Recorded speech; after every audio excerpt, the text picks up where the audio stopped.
Hey, welcome back. Welcome back. Let's eat some grass. Yeah, come on, let's just eat some grass.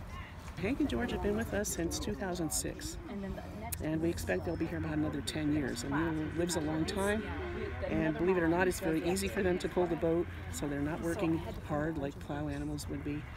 What they do here in the museum is they pull the canal boat, and this is something that historically was done in this part of the country for about 50 years. Between 1780 and 1850 is the big canal era, and when it was the main form of transportation, actually the fastest form of transportation, at 2 miles an hour, pulled by mules.